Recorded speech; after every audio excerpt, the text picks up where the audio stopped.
Olá, amigos e amigas, sejam muito bem-vindos a mais um estudo do livro Nas Fronteiras da Loucura.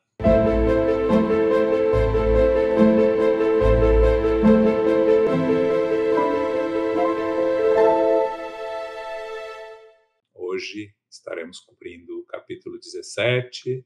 Estamos aqui na companhia do nosso querido casal, Gi Laudelino, para fazer os aprofundamentos, o resumo e o aprofundamento.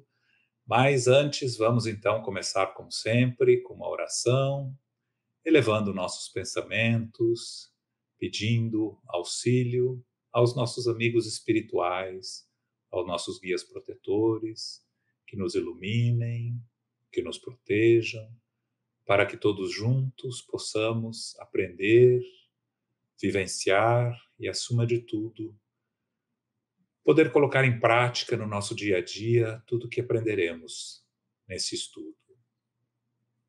Pedimos proteção a todos que sofrem pelo mundo afora, em guerras, em perseguições, em discriminações, doenças, que sofrem por falta de alimento, que todos possam ter resignação, aceitação e, acima de tudo, fé para superar as dificuldades. Agradecemos a nossa mentora, Sueli Caldas Schubert, a Divaldo Franco e ao Espírito Manuel Filomeno de Miranda, que nos proporcionam a oportunidade deste trabalho tão engrandecedor. E, finalmente, agradecemos ao Mestre Jesus por outra oportunidade de estarmos reunidos para mais um estudo. Que assim seja. Então, nós vamos começar, como tínhamos comentado, o capítulo 17, vamos fazer o resumo. O capítulo se chama Apontamentos Necessários e começa com Miranda nos dizendo que o último dia de carnaval havia sido marcado por excessos de toda a natureza, que no ar pairava uma psicosfera tóxica e alucinada. A festa dos sentidos físicos tomava conta das criaturas, esqueciam-se dos escrúpulos, confundindo-se em uma linha comum de alienação.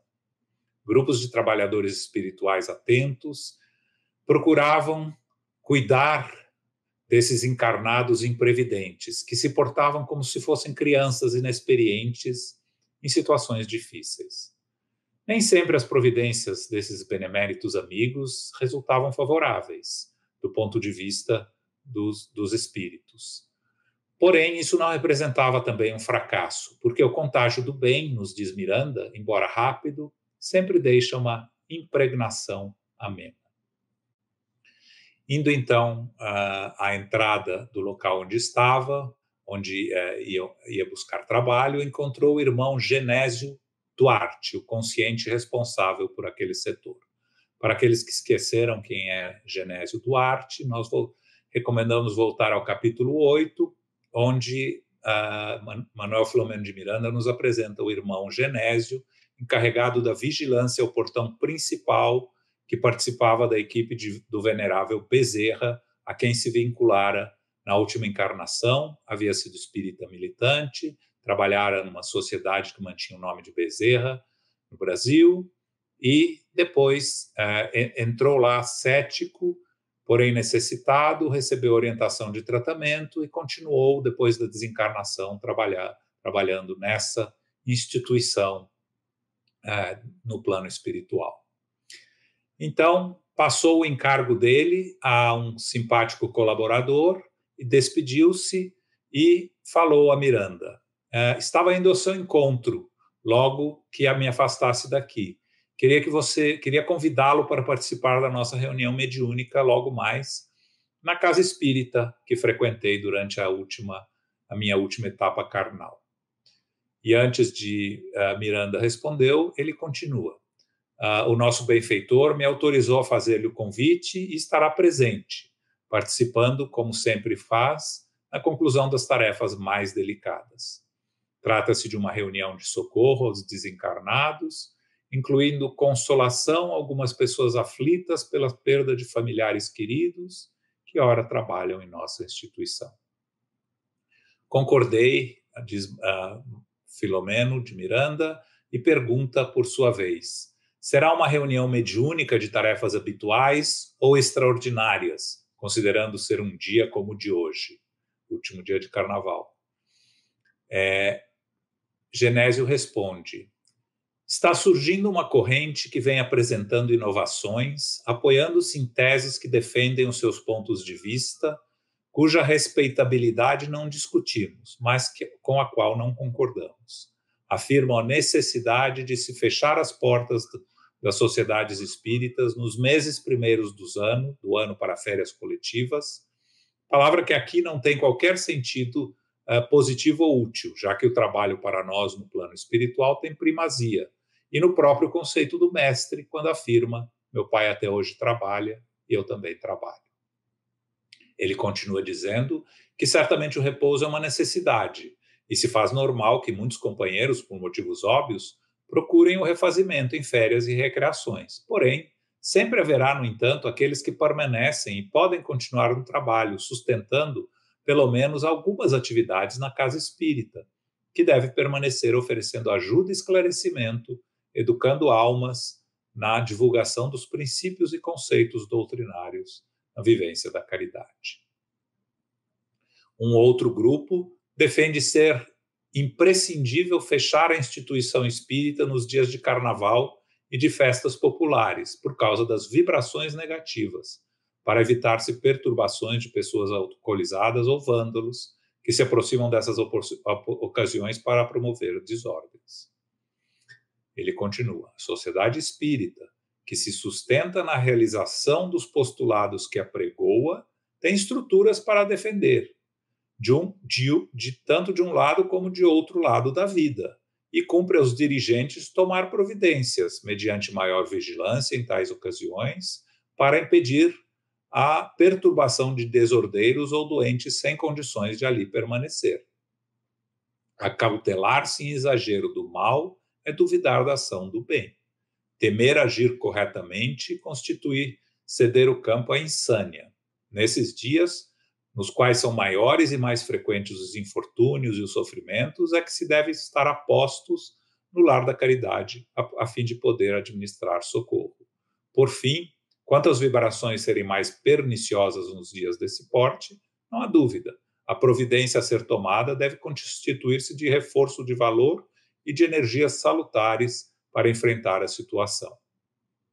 E ele conta, então, um caso de um servidor que se queixa ao mentor dedicado sobre as lutas que travava com as dificuldades com os familiares, saúde, interferências espirituais negativas, e pediu orientação ao benfeitor, que diz, então, que um anjo ofereceu a um aluno querido que aprendia com ele a santificação, treinando para vir à Terra, um guarda-chuva, depois galochas, mais tarde um chapéu, uma capa impermeável, e não lhe deu maiores explicações.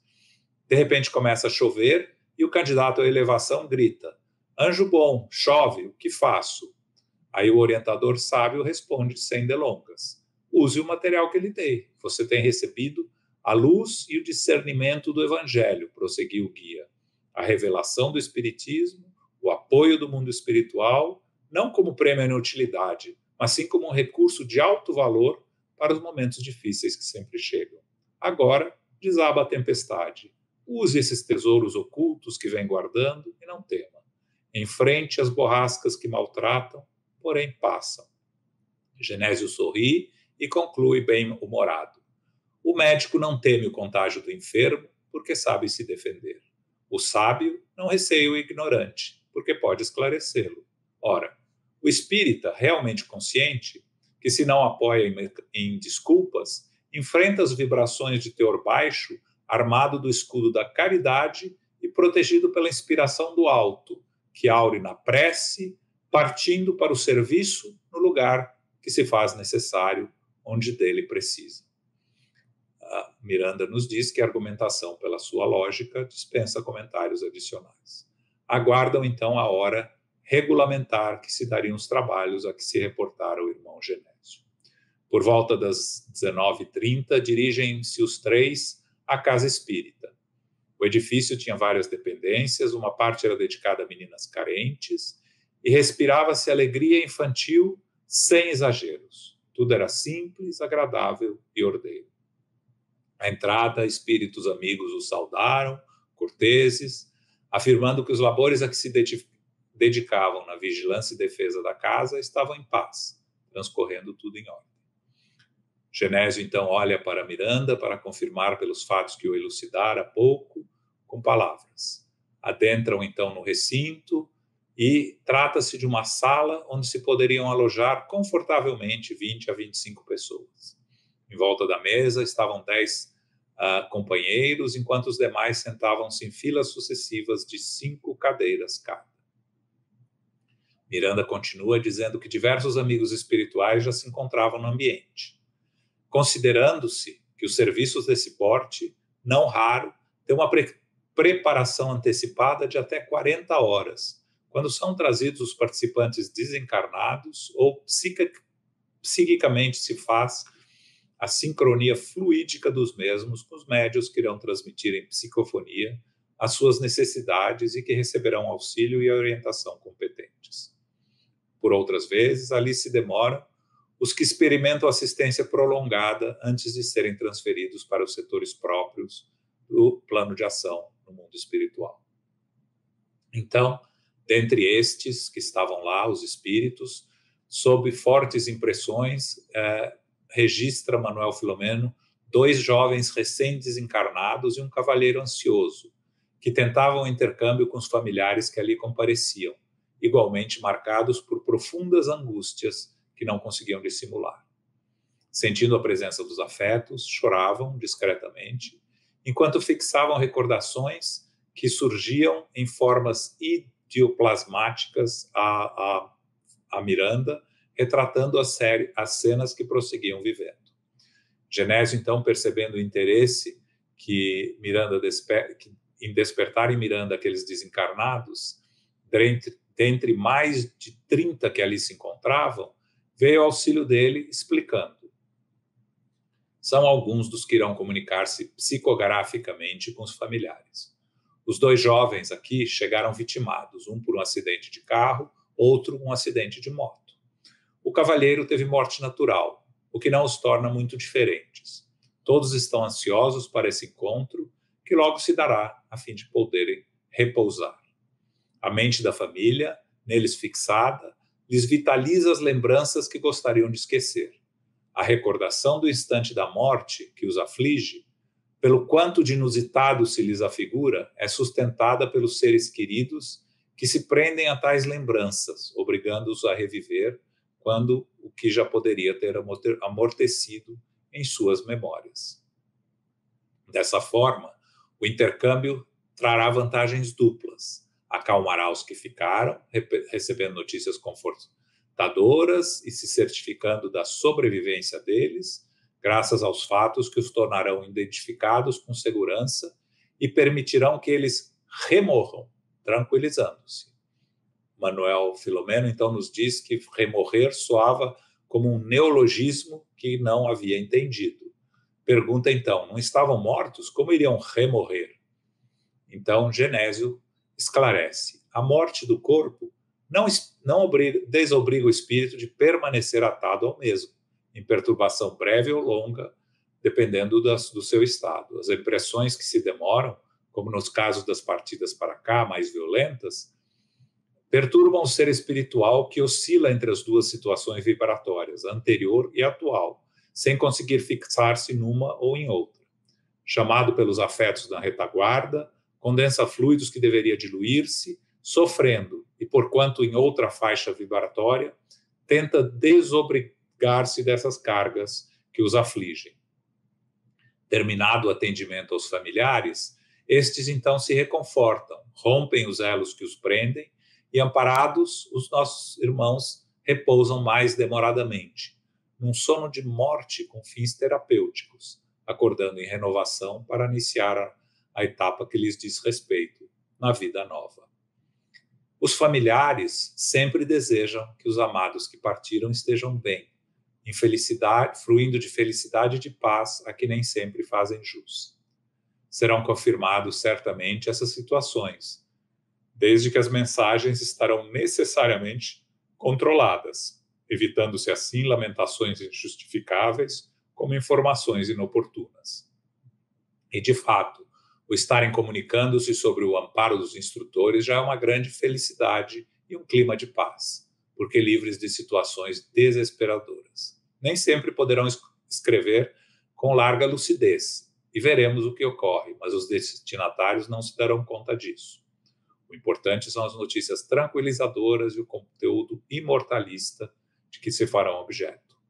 E além do que, para uma comunicação psicofônica ou psicográfica consciente, exige-se prática e conhecimento da aparelhagem mediúnica que vai ser utilizada, e nem todos predispostos para o mistério possuem essas condições exigíveis, havendo desse modo soluções próprias que resolvam a dificuldade.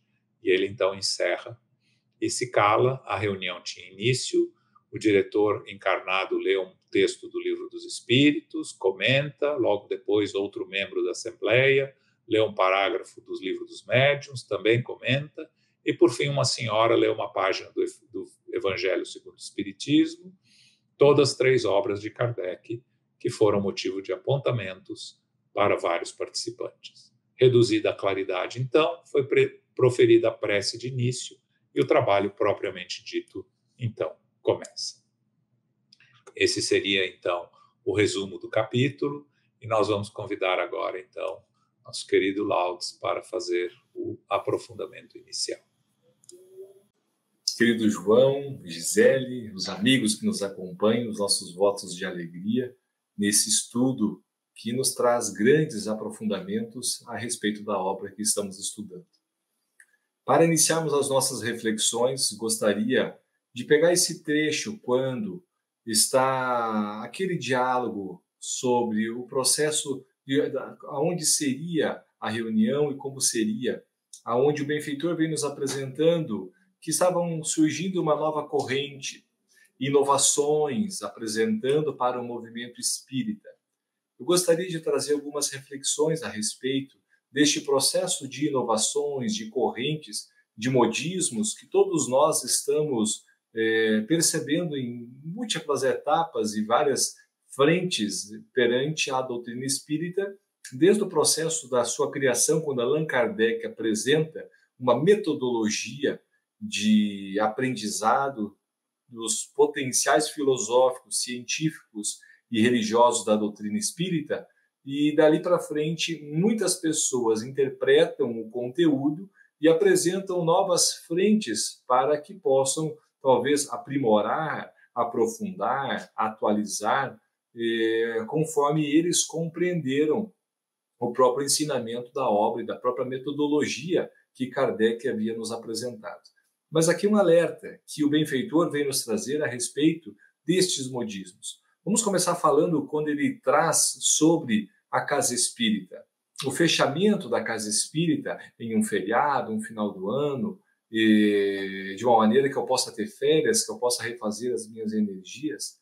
Quantos de nós não começamos a fazer com que a doutrina espírita vá devagarinho, começando a trazer para os seus princípios bases de rituais, de símbolos, de maneira que a condução externa possa afetar, talvez como eu entenda, os princípios basilares da doutrina espírita. Se formos refletir o centro espírita como uma escola, sim, nós precisamos ter um repouso, porque se vincularmos socialmente como estamos visualizando os períodos escolares, precisamos de um repouso, até para melhor armazenamento, reflexões, sem dúvida.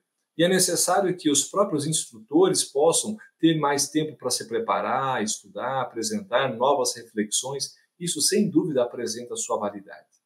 Agora, quando o benfeitor coloca que algumas tarefas talvez se façam necessárias ainda se manter na casa, a depender justamente o volume e o tamanho da casa. Imaginemos se fôssemos comparar uma casa espírita a um hospital.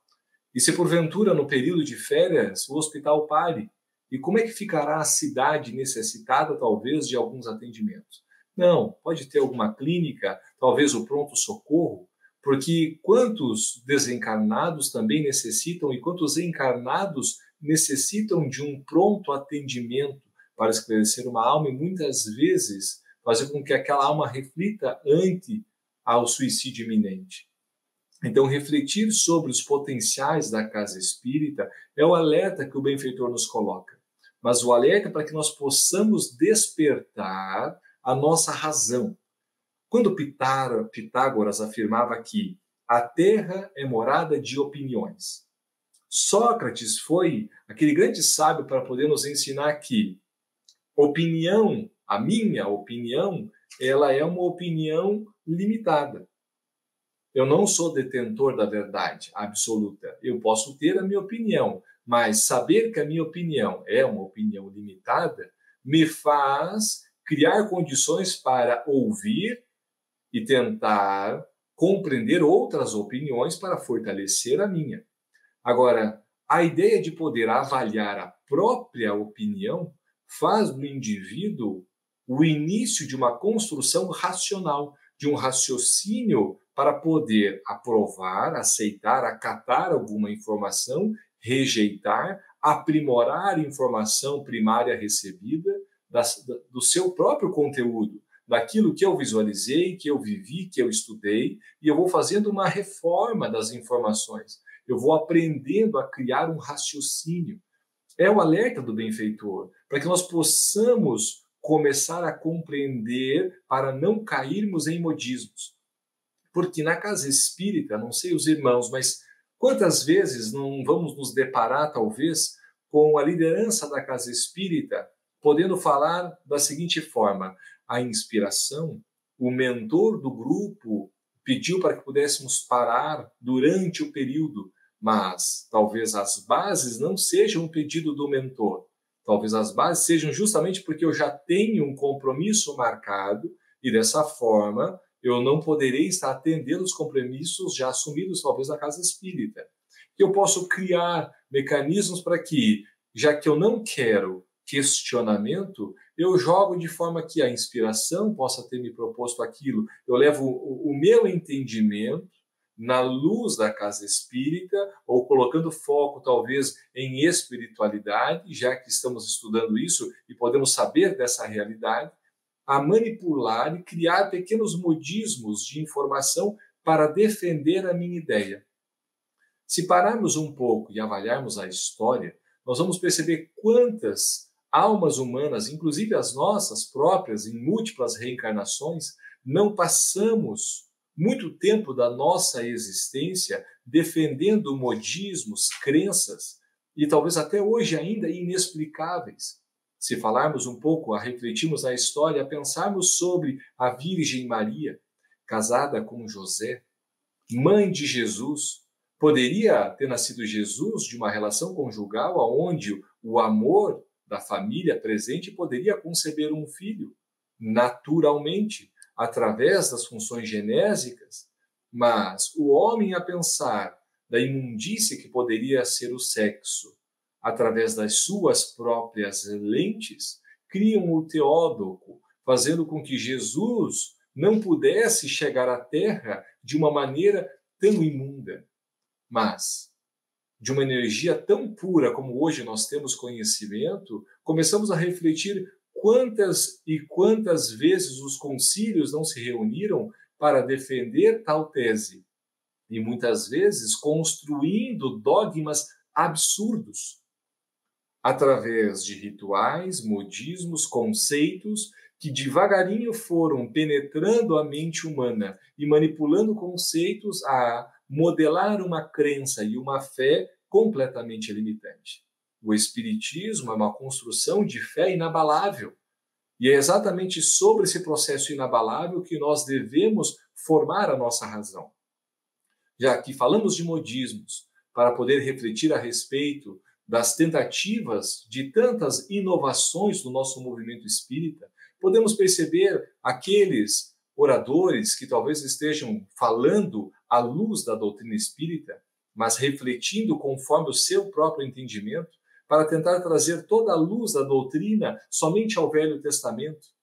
O Espiritismo somente para os veganos. Vamos falar da alimentação, vamos falar dos veganos, dos vegetarianos, mas para que eu defenda algo em que eu esteja inserido, eu fragmento e tento projetar a luz do Espiritismo para opiniões concretizadas do meu conceito habitual, das minhas crenças, mas principalmente das minhas ações.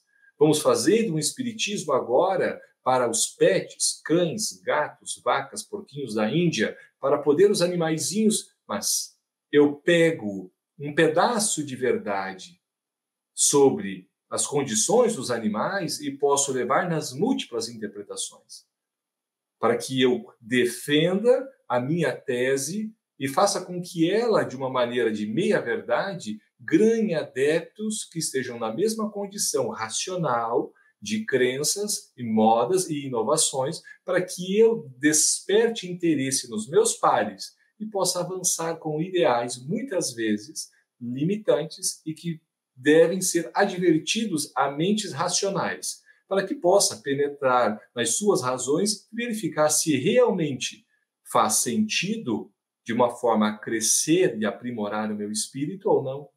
Quantas vezes não nos deparamos em palestras espíritas, nos momentos atuais, aonde o palestrante vai fantasiado, transvestido, trazendo consigo todos os conflitos da sexualidade para falar à luz do espiritismo sobre a transexualidade, a homossexualidade, mas a falar de conflitos fantasiado na tribuna sobre um holofote que estaria iluminando nas condições de trazer a palavra final do Espiritismo, sobre os seus próprios conflitos. Quantos de nós não passamos, alguns anos atrás, o movimento de espírita de esquerda, o movimento espírita que defende aquele do cavalo branco, e quantos outros de direita, de esquerda, de extrema, para defender princípios políticos, vendo espíritas renomados com grandes condições intelectuais, assumindo a tribuna espírita para defender os seus pares políticos e fazendo com que, nas suas próprias profissões, não mais levando questões éticas para o trabalho, mas tentando fazer com que o espiritismo se envolvesse agora nas questões profissionais, como se a sua base espírita pudesse lhe formar o caráter.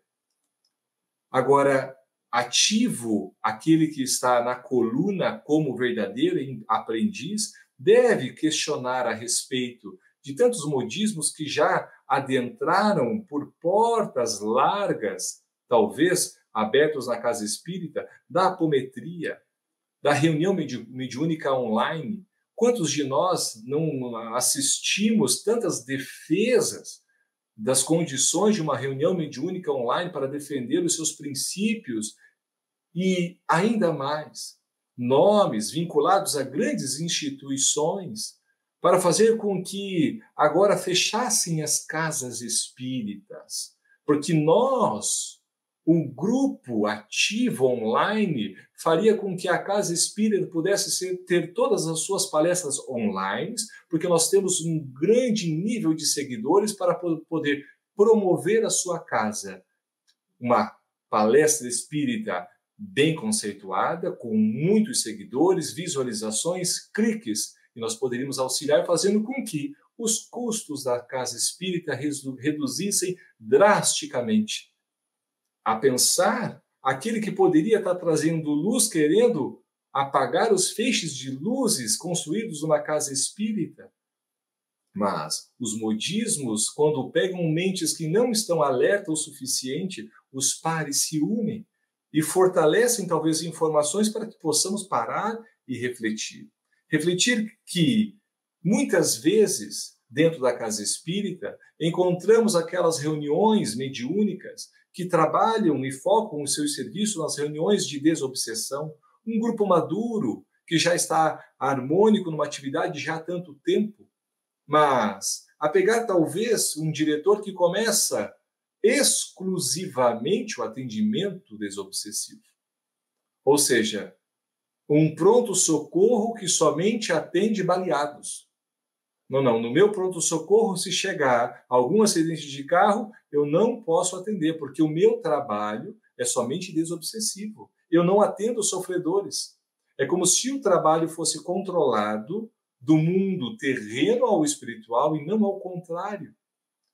Quando estamos focados em um trabalho dessa magnitude, sem dúvida os espíritos irão programar uma atividade em grande potencial nesse sentido, mas nem sempre. Um grupo preparado, talvez, para receber tais compromissos, os espíritos podem utilizar-se de tal energia para trazer sofredores, não somente para a desobsessão, mas para trazer um atendimento de espíritos vinculados ao mal há muitos séculos para receber as informações devidas e verificar um trabalho valioso do bem.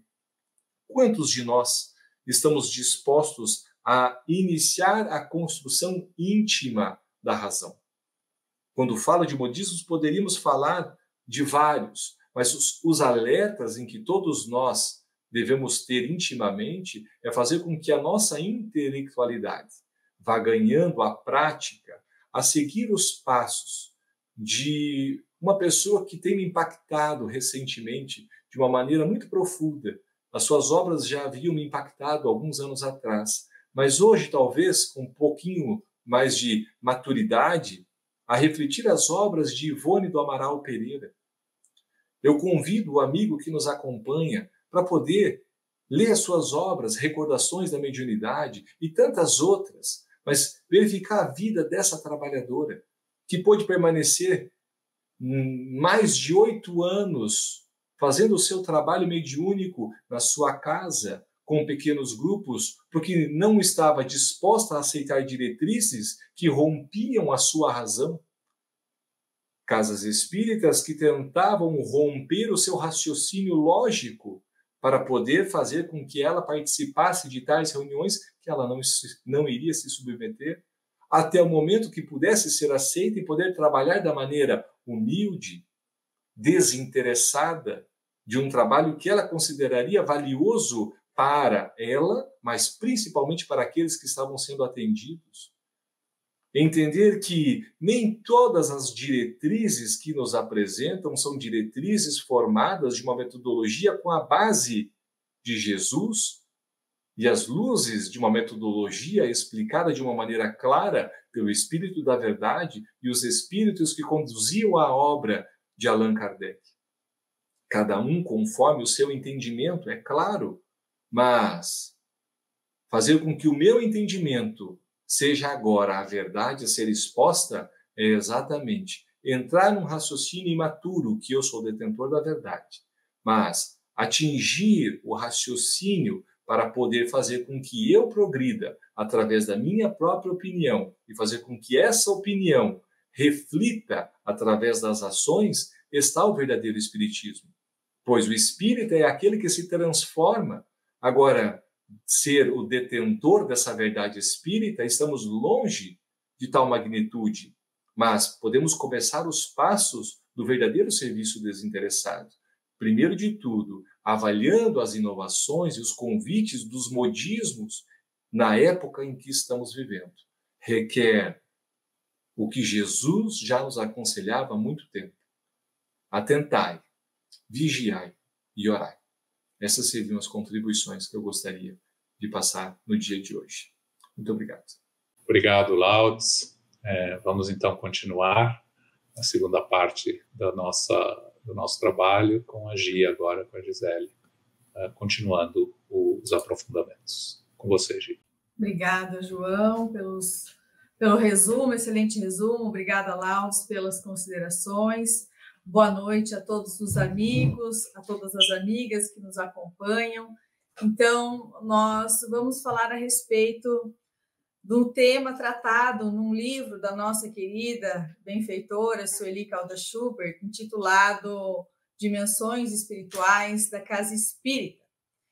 Porque neste capítulo nós pudemos observar a importância dos trabalhos da Casa Espírita. E muitas vezes nós no automatismo, no dia a dia, ao longo dos anos, tantos anos frequentando a casa espírita, talvez nos esqueçamos da sua importância, da sua grandeza espiritual, do seu alto significado, do nosso comprometimento e de toda uma equipe espiritual envolvida para que a casa material pudesse chegar a vir a ser.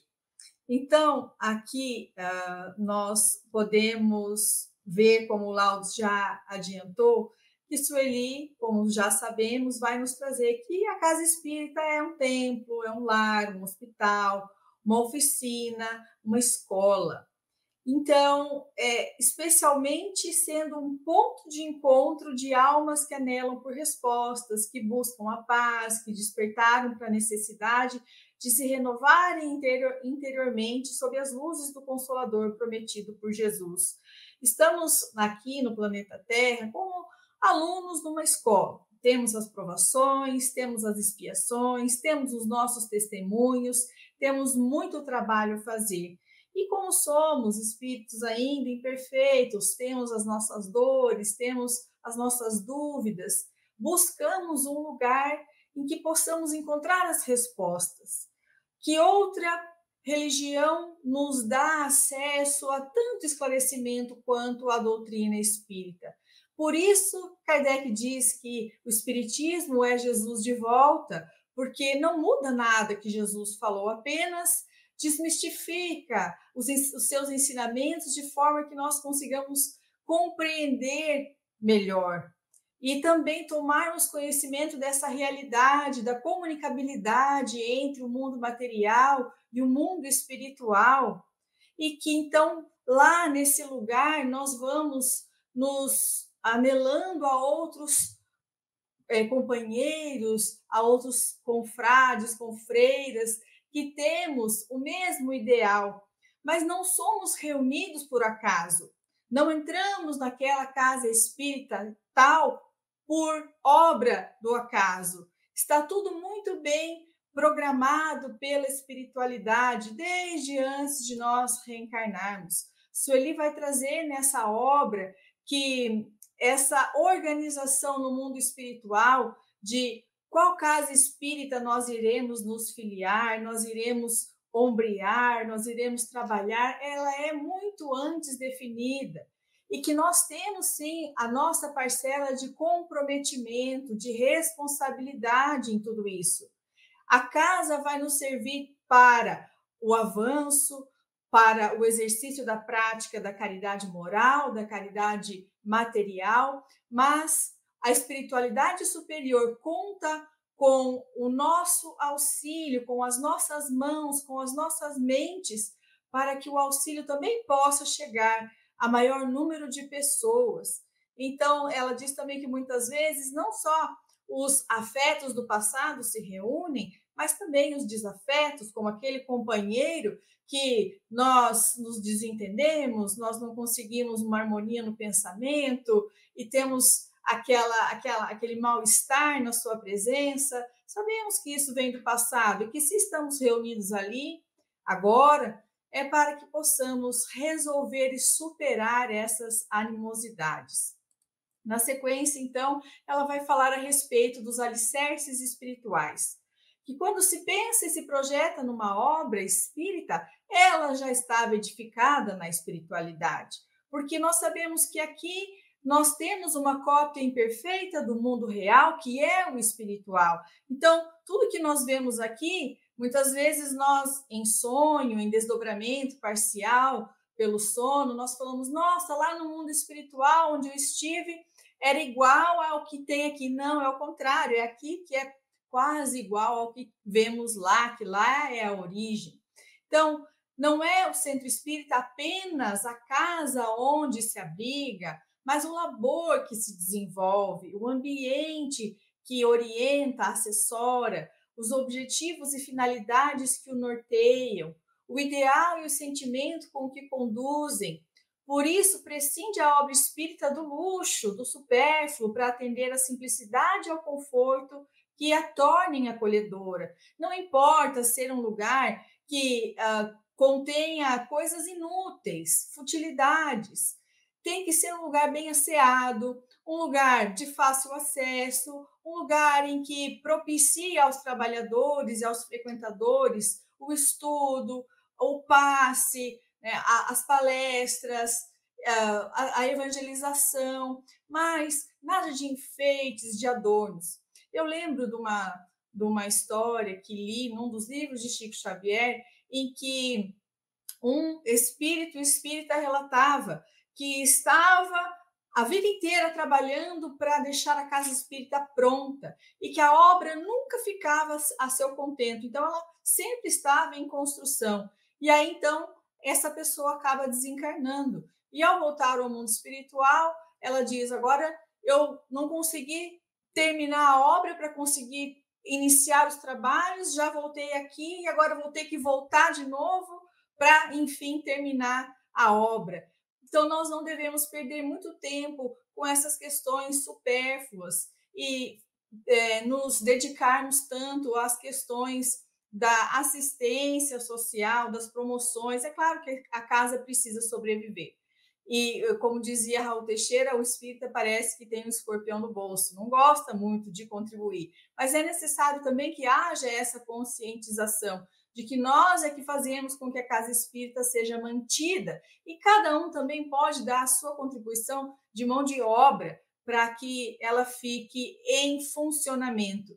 Então, o que vale é o nosso objetivo, o trabalho que nós vamos fazer, o ambiente espiritual que vai ser formado para que haja, então, todo o trabalho da espiritualidade. Porque se é um hospital para os encarnados, é um hospital muito mais para também os desencarnados.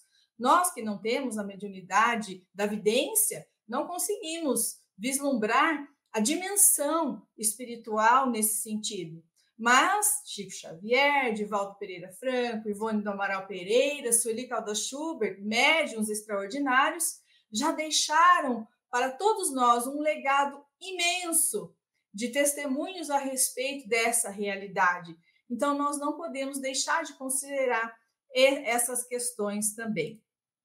Na sequência, ela vai falar a respeito da direção espiritual, que para se chegar a esses compromissos, são estudadas as fichas kármicas daqueles que estarão à frente da obra, no plano material. E aí os convites começam a ser feitos, os planos delineados e projetados para o futuro.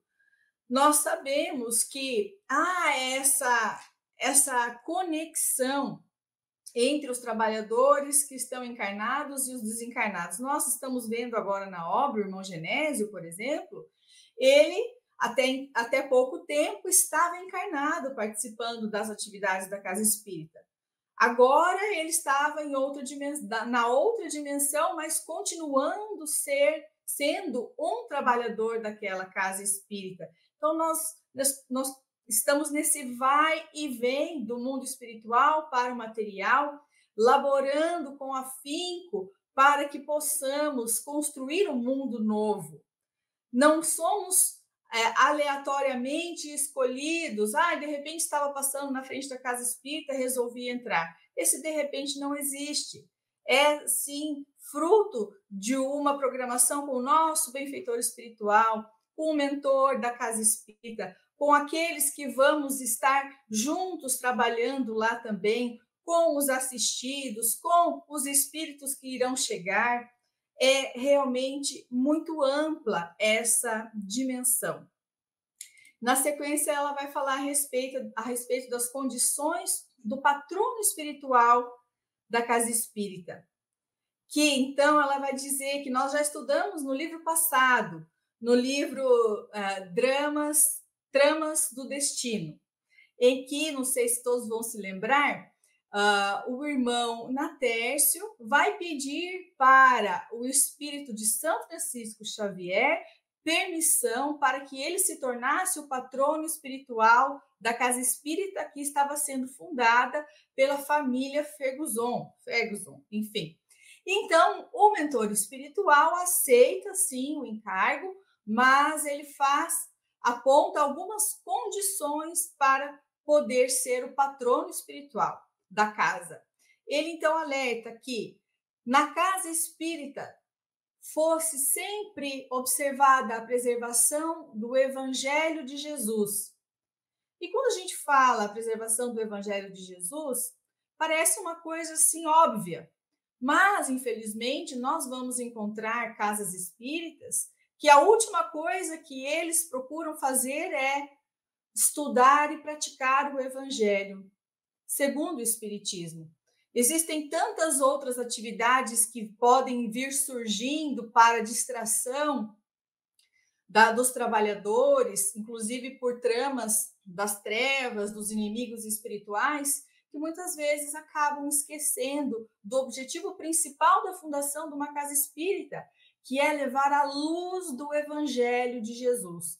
Não adianta nós só olharmos para um lado da doutrina espírita, que é, por exemplo, o científico, e nos esquecermos do coração, que é o Evangelho de Jesus. Então, nós temos, sim, que primar pela preservação do Evangelho.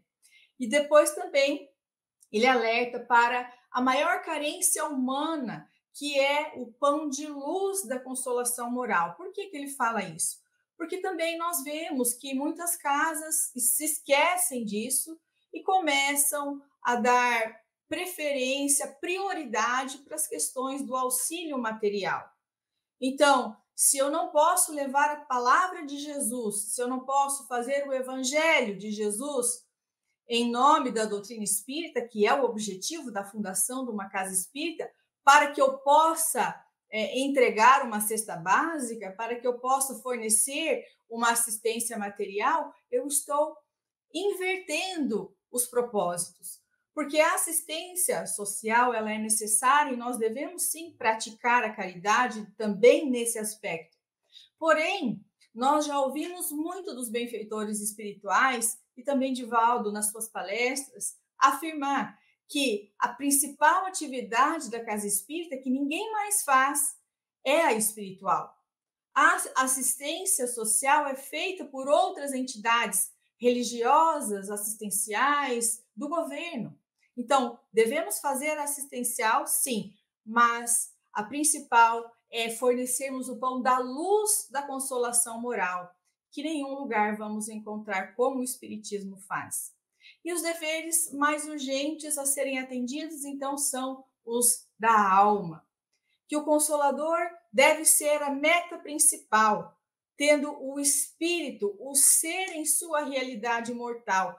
Quantas consciências são despertas pela luz do Evangelho segundo o Espiritismo e todas as obras básicas e as complementares, as vidas que se transformam quando tem o conhecimento, acesso ao conhecimento, à verdade, quando nós nos conscientizamos de que não acreditamos na imortalidade, mas sabemos da sua existência, da sua realidade, sabemos da reencarnação, mudamos completamente a nossa forma de ver o mundo, de ver a vida, de ver as circunstâncias de tudo aquilo que nos sucede. E é isso que vai fazer com que nós nos transformemos intimamente.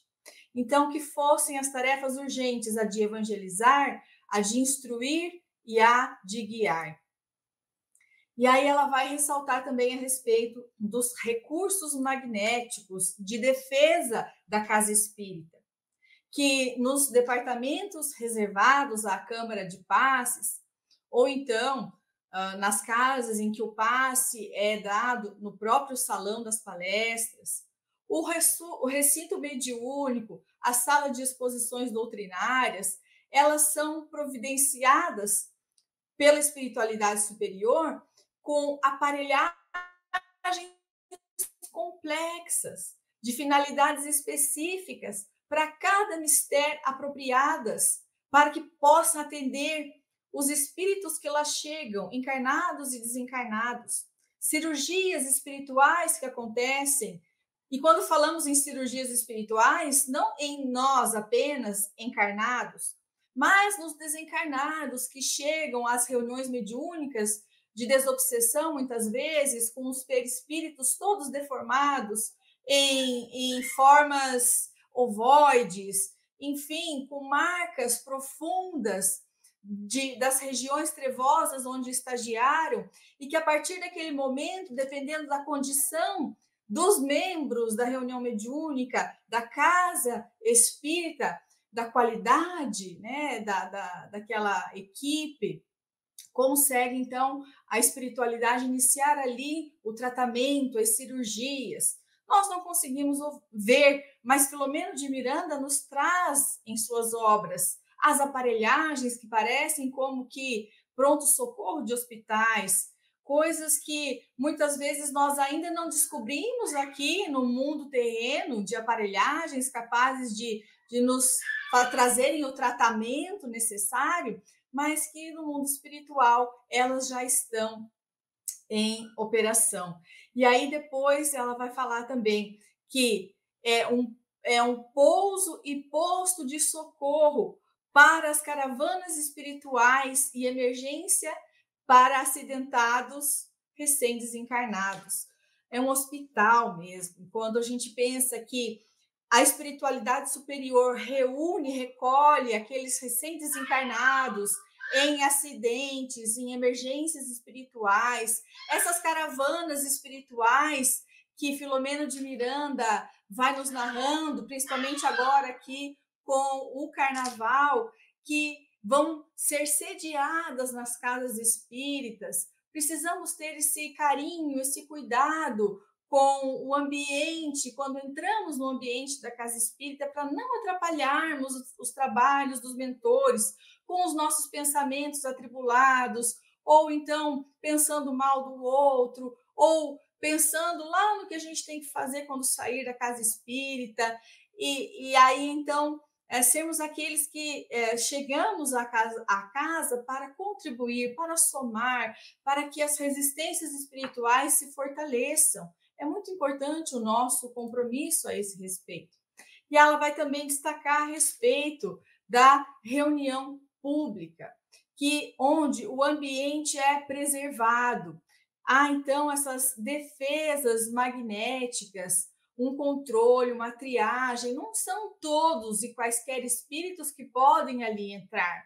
Quando há uma interferência dita negativa, alguém ali que se movimenta de forma agitada, que possa atrapalhar o ambiente, é também porque foi permitido pelos espíritos superiores para que aquele espírito ali pudesse também ser atendido. Tudo dentro de um controle muito grande da espiritualidade superior. E ali, então, nós temos o público que vai trazer os seus problemas, as suas fixações deprimentes, as ideias de suicídio, imantados a desafetos do passado. Nós, quando vemos um encarnado, provavelmente existem ali 2 desencarnados acompanhando cada um deles. É muito maior, muito mais amplo. E aquele coração que chega muitas vezes decorrendo de recentes perdas, né? Que nós não devemos dizer perdas, mas de mortes, de desencarnações na família, de doenças graves, de problemas sérios, que chegam com o coração desolado, precisam encontrar forças, precisam encontrar uma palavra de consolo, um abraço fraterno quando chegam à casa espírita. Então, todo um conjunto de vibrações desarmônicas, se forem cultivadas ali, serão prejudiciais para que esse trabalho possa se desenvolver como a espiritualidade programou. É claro que a espiritualidade tem muito mais recurso do que nós possamos imaginar, mas nós temos a nossa parte também, a nossa contribuição. Ali se encontram os espíritos também desligados das suas vítimas, quando a pessoa inicia o pedido de ajuda no atendimento fraterno e depois vai passar ali a acompanhar o evangelho, e aí o desdobramento espiritual do seu atendimento, quando vamos ver ali o espírito obsessor e toda a história que se desenlaça depois, conforme o próprio Filomeno de Miranda nos narra tão bem. E a importância do expositor da palestra, ela vai colocar a respeito do tema, que seja sempre um tema doutrinário e um tema evangélico. A pessoa que chega à casa espírita com uma dor tremenda moral, uma dificuldade que está enfrentando, por exemplo, na sua família, chega à casa espírita e a palestra inteira só fala sobre o perispírito, sem fazer nenhum link com a conduta moral, com o evangelho de Jesus, e é apenas de teor científico, a pessoa nunca ouviu falar, sai de lá mais confusa do que consolada, do que esclarecida. Então, que tenhamos esse cuidado. E também com relação ao som exterior, né? Para que nós possamos cuidar do ambiente aonde estamos fundando a nossa casa, para que ela possa funcionar de maneira harmônica. Os trabalhos de passes, tidos então como ato de amor, onde o ambiente deve ser luminoso, não iluminado, mas luminoso, numa atmosfera radiante, onde os pensamentos, as preces e as aspirações são elevadas. Os médiuns passistas preparados, responsáveis com relação ao seu dever. Não é ir ao centro espírita aplicar passes quando dá, mas é o nosso compromisso, é a nossa tarefa. A espiritualidade conta com a nossa colaboração. E também devemos nos preparar para podermos doar bons fluidos. Do contrário, se chegarmos atribulados, se chegarmos nervosos, corridos do dia a dia, se esquecermos de manter o pensamento em ligação com a espiritualidade superior, nós vamos dar trabalho para os espíritos benfeitores, porque eles vão ter que bloquear as nossas energias para que a gente não possa contaminar o outro com o passe, né, com a nossa transmissão de energia. Então, nós temos que ter essa consciência dessa preparação anterior e constante, não só no dia. Ela é 24 horas por dia, 7 dias por semana. E que o êxito desse trabalho ele vai depender da experiência, das regras que nós devemos observar em questão do nosso horário, para não chegarmos atrasados, né? Da nossa responsabilidade com o compromisso.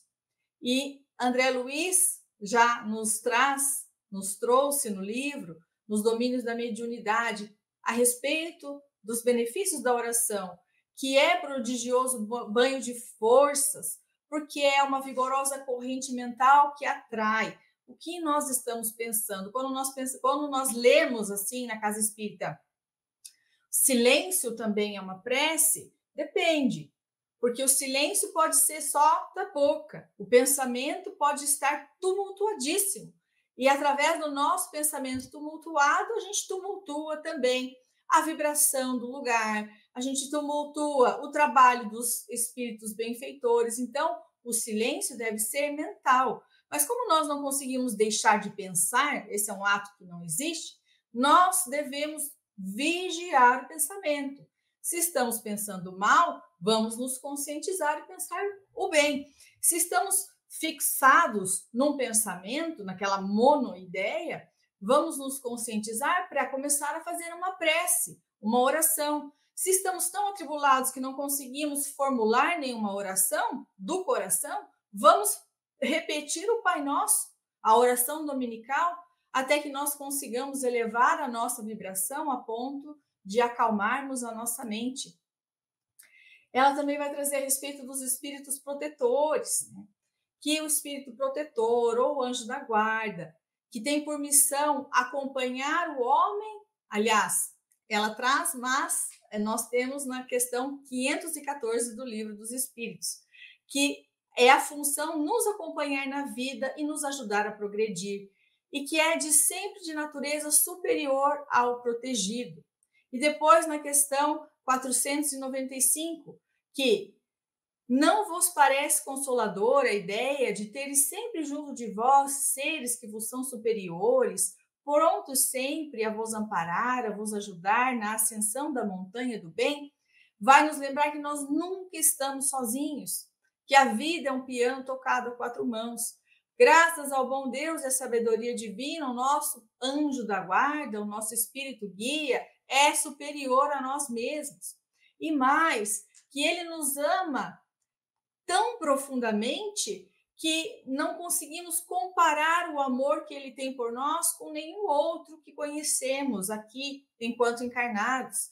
Que nós deveríamos nos utilizar muito mais dessa relação de proximidade com o nosso benfeitor, falarmos com ele, orarmos, pedirmos, compartilharmos com ele os nossos sentimentos para que ele possa nos ajudar.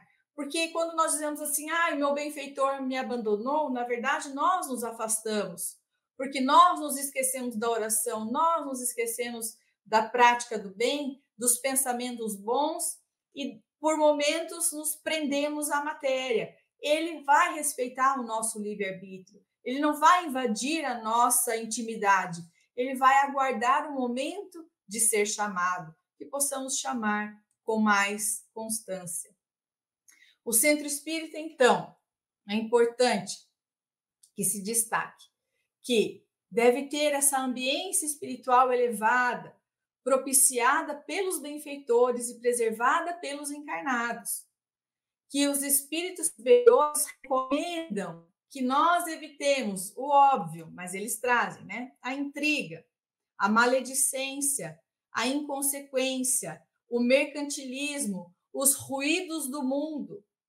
Deixemos as questões da porta para fora, as questões do mundo da porta para fora.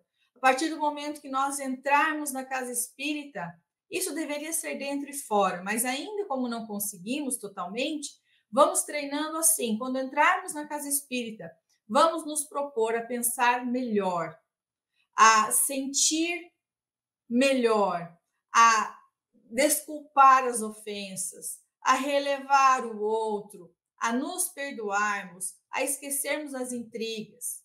Porque senão nós estaremos contaminando o ambiente com essas vibrações negativas. Então, essas manifestações inferiores do caráter, elas vão atrair bandos de entidades hostis e trabalhos posteriores a ponto de adulterá-los ou impossibilitá-los. Quando nós percebemos uma reunião mediúnica que fica anos e anos e anos sem ter nenhuma mudança, sem ter nenhum avanço, não é a reunião que não avança, são os membros que não avançam, que não melhoram, que não progridem. E isso deve ser um ponto a ser observado, porque o objetivo é que nós possamos melhorar. Se não estamos melhorando, algo está errado. Um centro espírita, assim, será detentor da confiança da espiritualidade esclarecida, a qual o elevará à dependência de organizações modelares do espaço, realizando-se, então, em seus recintos, sublimes empreendimentos que honrarão os dirigentes dos dois planos na vida. Imaginemos quando voltarmos para casa, depois dessa encarnação, cumpridores dos nossos deveres, aqueles completistas, como diz André Luiz, como deve ser feliz o estado da alma daquele que consegue ser fiel até o fim. E depois, tantas almas, além da sua, que conseguiu tocar com a sua ação, com a prática da caridade, com os benefícios espirituais que traz para toda uma cidade a casa espírita, que funciona de forma desinteressada, que pratica verdadeiramente o Evangelho segundo o Espiritismo, o Evangelho de Jesus, e que assim possibilita o esparzir de luzes para todos nós. Então, essas seriam as nossas considerações a respeito da casa espírita, e que são apenas pinceladas, porque, na verdade, o livro da Sueli é muito mais extenso e profundo, que nós possamos retomar essa obra para relembrar da importância da casa espírita, da sua manutenção, da nossa seriedade com relação aos trabalhos e do porquê que nós estamos lá. nós estamos vinculados àquelas pessoas, à equipe espiritual, e temos que dar conta do compromisso que fizemos, que assumimos antes de reencarnarmos. Então, João, agradeço pela oportunidade e passo a palavra para você. Obrigado, Gi. Sim, importantíssimo nos lembrar sempre da importância da casa espírita. Muitos de nós, depois da pandemia, temos dificuldade em voltar, alguns não voltaram às casas espíritas ou acham que os estudos online podem substituir as atividades da casa espírita, e, na verdade, os estudos online complementam, adicionam, mas frequentar a casa espírita sempre vai nos trazer um bálsamo de refrigeração na nossa alma, e que possamos sempre lembrar disso. Agradeço a você, agradeço ao Laudes pelos aprofundamentos, e convidamos a todos para estarem conosco novamente na próxima semana, quando estaremos estudando o capítulo 18 do livro Nas Fronteiras da Loucura, de Manuel Filomeno de Miranda, através da psicografia de Divaldo Franco. Até a semana que vem, então.